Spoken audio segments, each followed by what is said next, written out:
Le sel et la lampe. De petites analogies continuent le discours sur la montagne dans lequel Jésus a proclamé les béatitudes. De comparaisons très parlantes par lesquelles l'Évangile nous invite à donner goût à la terre en étant comme du sel et à éclairer le monde en étant comme une lampe qui luit efficacement. La saveur de la vie est pour chacun quelque chose d'essentiel. De même, le regard que nous portons sur la vie tributaire d'une lumière spirituelle. C'est elle qui nous permet de percevoir la richesse de nos vies, la beauté d'une famille ou encore la fidélité d'un ami. Ni le sel, ni la lumière ne remplacent la nourriture ou la vie, mais sans eux, la nourriture se décompose et le visage de l'autre ou les contours d'un paysage ne sont plus visibles. Toute chose qui ressemble à la mort. La fonction symbolique de ce sel et de cette lumière est donc paradoxale. En effet, l'objectif est bien, en dernier ressort, de permettre aux hommes de découvrir Dieu et de le glorifier. Et pourtant, il n'est ici question que de sel et de lampe, c'est-à-dire de révélateurs discrets de l'œuvre de Dieu. À ceux qui voudraient en tirer une quelconque gloire de leur enseignement ou de leur place à la suite du Christ, Jésus dit du sel et une lampe. Le disciple du Christ devient un révélateur de Dieu en faisant le bien.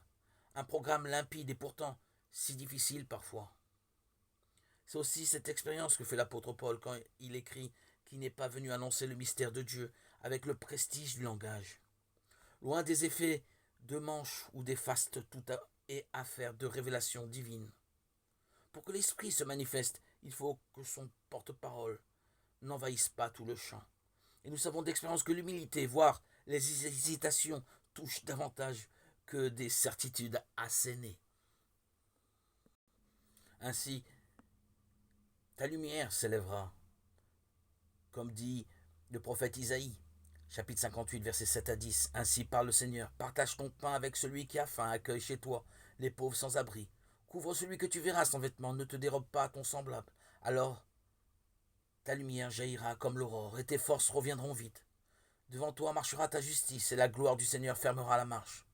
Alors, si tu appelles le Seigneur, répondra. Si tu cries, il dira, me voici.